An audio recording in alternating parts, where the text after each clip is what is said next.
अस्सलाम वालेकुम, मेरा नाम फैज़ है और आज हम डिस्कस करेंगे एसपीयू में जो रिसेंटली पेपर हुआ है उसको। और इसके 100 कंप्लीट क्वेश्चन को डिस्कस किया जाएगा और साथ ही साथ इसको एक्सप्लेन भी किया जाएगा।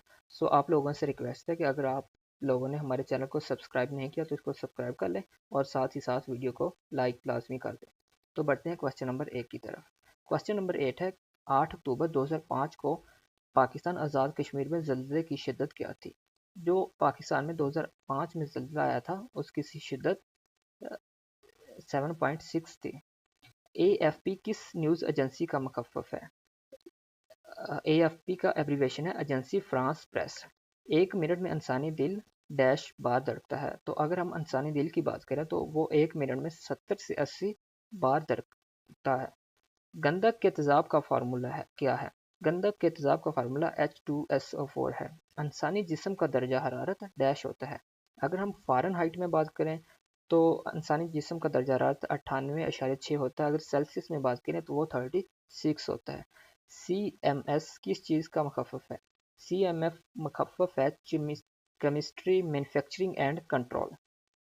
पावर का यूनिट क्या है? पावर का यूनिट वाट है। एमआरआई किस चीज़ का मुखफ़्फ़फ़ है? एमआरआई मुखफ़्फ़फ़ है मैग्नेटिक रेजोनेंस इमेजिंग। यूरोप के किस शहर को पादरियों का शहर कहा जाता है? रोम को। दुनिया की पहली खातून डैश जिन्होंने माउंट एवरेस्ट की चोटी को सर किया वो थी यंको तबाई। दरियाए नील डैश मुल्क में बहता है? दरियाए नील मिस्र में बहता है। डकार किस मुल्क का दारुल खिलाफा है? वो है सेनेगाल का। अमरीकी कांग्रेस के लिए मुंतखब होने वाली पहली स्याह फाम खातून डैश थीं? वो थी शर्ली चशोलम। दुनिया में रबड़ पैदा करने वाला सबसे बड़ा मुल्क कौन सा है? वो है थाईलैंड। डेसिबल यूनिट किस की पैमाइश के लिए इस्तेमाल होता है? डेसिबल जो यूनिट होता है वो आवाज़ की इंटेंसिटी के लिए को पैमाइश करने के लिए इस्तेमाल होता है। पाकिस्तान शरीयत कोर्ट इस्लामाबाद के मौजूदा चीफ जस्टिस का नाम क्या है? उनका नाम है जस्टिस अकबाल हमीदुर रहमान। पाकिस्तान के मौजूदा क्रिकेट टीम के हेड कोच का नाम है वो है गैरी क्रिस्टन। पाकिस्तान के मौजूदा सफीर बराए सऊदी अरब का नाम क्या है? इनमें से कोई भी नहीं। सूबा सिंध के मौजूदा सूबाई वजीर बराए आबाशी का नाम क्या है? जाम खान शोरो। 30 जनवरी 2023 को पाकिस्तान के किस शहर में की मस्जिद में बम धमाका हुआ? वो पेशावर में हुआ था। मौजूदा सीईओ बराए चैट जीपीटी ओपन एआई का नाम क्या है? Sam Altman. पहले साबिक अमरीकी सदर कौन से हैं जिन्हें क्रिमिनल मुकदमात का सामना करना पड़ा? और वो थे डोनाल्ड ट्रंप। अमेरिका के मौजूदा सदर जो बाइडन जिन्होंने इससे पहले बतौर डैश काम किया नायब सदर। ये नायब सदर थे बराक ओबामा के दौर में। किर्गिस्तान के दारुल खिलाफा का नाम बिश्कीक। कैस्पियन सी डैश है मुकम्मल तौर पर बंद है, इसलिए इसको कैस्पियन लेक भी कहा जाता है क्योंकि ये किसी भी ओशन से नहीं मिलती। मरियाना ट्रंच की गहराई। मरियाना ट्रंच की तकरीबन गहराई है 36,000 फीट। एमएस वर्ड डॉक्यूमेंट्स की फाइल एक्सटेंशन क्या होती है? इसकी एक्सटेंशन जो होती है वो डॉक्यूमेंट होती है डीओसी डॉक। पहला फुटबॉल वर्ल्ड कप किस मुल्क ने जीता? पहला फुटबॉल वर्ल्ड कप यूरुग्वे ने जीता। बुनियादी हकूक का आलमी दिन कब मनाया जाता है? बुनियादी हकूक का आलमी दिन 10 दिसंबर को मनाया जाता है। पाकिस्तान कितनी बार सलामती कौंसिल का मेंबर बना? 8 बार। नमाज ईद में कितनी ज़ायद तकबीरें अदा की जाती हैं? नमाज ईद में 2 रकतें होती हैं और हर रकत में 3-3 तकबीरें होती हैं, तो इसलिए टोटल 6 तकबीरें अदा की जाती हैं। जिमा की नमाज कब फ़र्ज हुई? जिमा की नमाज हिजरत के बाद 1 हिजरी में फ़र्ज हुई। वो लोग जो सोना और चांदी गाड़ कर रखते हैं और इसको खुदा की राह में खर्च ही नहीं करते, इनको दर्दनाक अजाब की बशारत दे दो। ये किस सूरह पाक की आयत का तर्जुमा है? सूरह तौबा। सूरतुल कदर कौन कुरान मजीद में किस नंबर की सूरह है? सूरह 97 97। सानह करबला किस सन हिजरी में पेश आया? सानह करबला 61 हिजरी में पेश आया। मदीना पाक का पहला शख्स जिसने इस्लाम कबूल किया, इनमें से कोई भी नहीं। इज्तिहाद के लगवी मैनी क्या है? अंदाज़ा लगाना। ये आप माइंड में रखें कि यहाँ लफ्ज़ इज्तिहाद है, जिहाद नहीं। इज्तिहाद का मतलब होता है ये फ़िक़्ह की एक किस्म है जिसमें अंदाज़ा लगाकर हलाल या हराम चीज़ों का तयन किया जाता है। मोहम्मद सल्लल्लाहु अलैहि वसल्लम ने किस सहाबी को अमीरुल उम्मत का लक़ब अता अता किया हज़रत अबू उबैदा रज़ी अल्लाह ताला अन्हु को। कुरान मजीद की हफाजत का ज़ुम्मा किसने लिया? अल्लाह ताला ने। कुल फ़र्ज़ नमाज़ों की कितनी रखते हैं? 17। फातह खैबर कौन है? हज़रत अली रज़ी अल्लाह ताला अन्हु। यौमुल अल्तक़ाल तलाक से क्या मुराद है? इकट्ठा होने का दिन। किन सहाबा के बाद खिलाफत का सिलसिला ख़त्म हो गया? हज़रत अली रज़ी अल्लाह तआला अन्हु के बाद खिलाफत का सिलसिला ख़त्म हो गया था। कुरान पाक का नुज़ूल कितने अरसे में हुआ? 22 साल और 5 माह में। अकीदा के लग़वी मानी क्या है? कीड़ा बांधने के। सुल्तान महमूद गजनवी ने किस हिंदू हुक्मरान को शिकस्त दी? जयपाल को। सरदार अब्दुल रब निश्तर कब पैदा हुए? सरदार अब्दुल रब निश्तर 13 जून 1899 में पैदा हुए। जलियांवाला बाग अमृतसर में कितने अफराद हलाक हुए? 379। पाकिस्तान के मौजूदा जीडीपी का हजम कितना है? पाकिस्तान के मौजूदा जो जीडीपी है वो है 374.90 बिलियन। और पाकिस्तान के पहले चीफ जस्टिस कौन थे? अब्दुल रशीद। इनमें से कौन से दरिया आज़ाद कश्मीर से गुजरते हैं? जेहलम, अंडस और चनाब। ये तीनों दरिया हैं जो कि आज़ाद कश्मीर से गुजरते हैं। पाकिस्तान की क्रिकेट टीम का पहला कप्तान कौन था? अब्दुल हफीज़ कारदार। सर सिकंदर हयात खान पंजाब के वजीर आला कब बने? 1946 में। जंग प्लासी की सन हिजरी में लड़ी गई? 1757। मशहूर वकील आसमा जहांगीर ने कब वफात पाई? 8 फरवरी 2018 को। भारत के किसी एक तैयारे का नाम बताएं जो पाकिस्तान एयरफोर्स ने सन 2019 में मार गिराया था। इसका आंसर है मिग 21। अगर आप लोगों ने इल्मी की बुक पढ़ी हो तो उसमें जो पहला पेज है आई थिंक उसमें ये क्वेश्चन है। पाकिस्तान के साबिक चीफ जस्टिस उमर अता बंदयाल कब रिटायर्ड हुए? 2023 को उमर अता बंदयाल रिटायर हो गए और इनकी जगह काजी फाइज ईसा ने ली। पाकिस्तान को फेटफ के ग्रे लिस्ट से किस सन हिजरी में निकाला गया? और सितंबर 2022 में पाकिस्तान फेटफ की ग्रे लिस्ट से निकल गया था। वजीर आजम पाकिस्तान और चीफ ऑफ आर्मी स्टाफ ने हाल ही में किस मुल्क का दौरा किया? चीन का। क्या पाकिस्तान ने CTBT के माहदों पर दस्तखत किए हुए हैं या नहीं? नहीं। पाकिस्तान, भारत और साउथ कोरिया ऐसे ममालिक हैं जिन्होंने अभी तक CTBT के माहदे पर दस्तखत नहीं किए। अल्लामा इकबाल का मजमूआ पेगाम मशरक किस सन में शाया हुआ? 1923 में। उर्दू ज़बान का पहला छापाखाना किस शहर में कायम हुआ? कोलकाता में। प्यादा का मतज़ाद क्या है? पैदल। असराफ का मतज़ाद क्या है? बुखल। तर दामन होना का मतलब बयान कीजिए। गुनाहगार होना। जरीदा के जमा लिखें। जरीदा की जमा है जरायद। गम गलत करना का मफहूम बयान करें। गम बुलाने की कोशिश करना। आंखें फेर लेना का मतलब क्या है? बेमरवत हो जाना।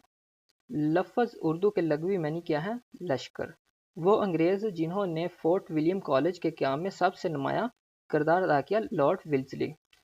आसमान का थूका मुंह पर आना इस मुहावरे का मतलब बयान करें। किसी नेक आदमी पर बदी का इल्ज़ाम लगाने से अपने ही ऊपर बदनामी आती है। बकरे की माँ कब तक खैर मनाएगी? इस मुहावरे का मतलब बयान करें। जो आफत या मुसीबत मुकद्दर में हो ज़रूर आएगी। पढ़े ना लिखे नाम मोहम्मद फाजल। इस मुहावरे का मतलब बयान करें। जो पढ़ा लिखा ना हो लेकिन अपनी फजीलत का दावा करे। सिर मंडलाते ही ओला पड़े। इस मुहावरे का मतलब बयान करें। काम शुरू करते ही नुकसान हो जाना। घर की मुर्गी दाल बराबर। इस मुहावरे का मतलब बयान करें। आसानी से मिलने वाली चीज़ों की कोई कीमत नहीं होती। और आगे जो पार्ट है वो इंग्लिश ग्रामर है। It is the time to ring the bell. Change the present continuous tense. अगर हम इसको प्रेजेंट कॉन्टिन्यूस टेंस में चेंज करें तो आंसर डी बनता है। It is time for the bell to be rung. He said I saw a book there. Change into indirect tense. इसका indirect tense भी बनता है। He said that he had been a book there. Choose the correct word form among the given alternative. Grapes, wine, wheat, bread. जैसे grep से wine बनती है इसी तरह व्हीट से ब्रेड बनते हैं। Antonyms of विर्च्यू। विर्च्यू का एंटोनिम्स है wickedness. Synonym of terminate. Terminate का सिनोनिम है dismiss. Please dash lamp. Please put off the lamp. The farmer dash ploughing early in the morning set up. He comes from a respectable family. He was ashamed of stealing. She is a pretty girl. What is pretty in this sentence? Pretty is an adjective. Sana has no respect. Dash elder to his two elders. The dog is faithful to his master. Walk slowly. Which kind of a sentence is this? Walk slowly is a assertive sentence. Raza is Raza is recovering dash his illness from his illness. He has no control dash his son. He has no control over his son. Next जो question है वो है math का। एक बीमार 4 घंटों में 280 ईंटें लगाता है, बताइए वो 9 घंटों में कितनी ईंटें लगाएगा? वो है 630। उमर ने 75 नंबरों में से 45 नंबर हासिल किए, इसने 100 नंबरों में से कितने नंबर हासिल किए? 60। नेक्स्ट क्वेश्चन है, if a quarter kilogram cost R 60 then how much will it cost for 150 grams? वो है 36। Which word does not belong with the other? Wing, fin, beak and rudder. Wing, fin और rudder के मतलब होते हैं पर, और beak का मतलब होता है चोंच। सो इनमें जो डिफरेंट है वो है beak. Arrange the word given below in a meaningful sequence. जो meaningful sequence इसमें बनानी होती है वो है 1, 5, 4, 3 and 2. इसमें ये होता है कि आपने एक मीनिंगफुल सीक्वेंस देनी होती है। जैसे इसमें यह है कि 1 मतलब इन्फेंट, 5 चाइल्ड, 4 एडोलेसेंट, 3 एडल्ट और 2 ओल्ड। ये एक सीक्वेंस वाइज है कि एक मैन की लाइफ में कौन से फेजेस आते हैं वो एक्सप्लेन किए गए हैं। Which word does not belong with the other? Seat, रंग, कशन, लेग। और इसमें कशन ऐसी चीज़ है जो एक चेयर से अलग होती है। चेयर में सीट, रंग और लेग तीनों चीज़ें एक ही चेयर में आती हैं, और कशन इससे डिफरेंट होता है। Arrange the word given below in a meaningful sequence. So इन जो वर्ड्स दिए गए हैं अगर इनकी मीनिंगफुल सीक्वेंस की बात करें वो बनती है 3, 5, 1, 4 एंड 2। अराइवल, इंट्रोडक्शन, प्रेजेंटेशन, उसके बाद आ जाता है डिस्कशन और लास्ट पे recommendations. Arrange the word given below in a meaningful sequence. अगर इसकी मीनिंगफुल सीक्वेंस बनती है 1, 3, 2, 5 एंड 4।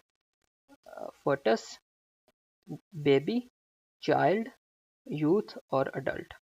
और लास्ट पे जो आता है arrange the word given below in a meaningful sequence, वो आ जाती है 5, 6, 2, 3, 4 and 1। Advertisement, application, interview, selection और अपॉइंटमेंट और लास्ट में प्रोबेशन। सो ये जो लास्ट पे सीक्वेंस थी ना 3-4 वो इस तरह थी कि आपको डिफरेंट वर्ड्स दिए गए थे और इनको स्टेप बाय स्टेप लिखना था। कौन सी चीज़ सबसे पहले आती है वो लिखनी थी, उसके बाद और लास्ट पे जो चीज़ आती थी उस तरह सीक्वेंस वाइज आपने वो नंबर्स को चूज़ करना था। सो थे ये आपके 100 कंप्लीट क्वेश्चंस। और आप लोगों को अगर किसी के बारे में कुछ परेशानी हो या क्यूरी हो वो आप कमेंट सेक्शन में आप बता दें, हम आपको वो रिजॉल्व कर देंगे। और वाकई ये क्वेश्चन जो थे काफ़ी इनमें ट्रिकी क्वेश्चन थे और जो मैट्रिक के स्टूडेंट के लिए काफ़ी डिफ़िकल्ट हो सकते थे। तो आप लोग कमेंट्स में ये भी बताएं कि आपके कितने आंसर्स ठीक हुए थे। और आई थिंक सो मेरा ये मानना है कि जो ये पेपर था इसका ज़्यादा मेरिट नहीं बनेगा। जो जो स्टूडेंट भी थे जिनका 40 से 50 के दरम्यान ठीक है उनको लाजमी इंटरव्यू के लिए बुलाया जाएगा। सो लास्ट में यही कि अगर आप लोगों ने इस चैनल को सब्सक्राइब नहीं किया तो लाजमी सब्सक्राइब कर लें, और अगर वीडियो अच्छी लगे तो कमेंट भी लाजमी कमेंट और लाइक लाजमी कर दें। जज़ाकल्लाह।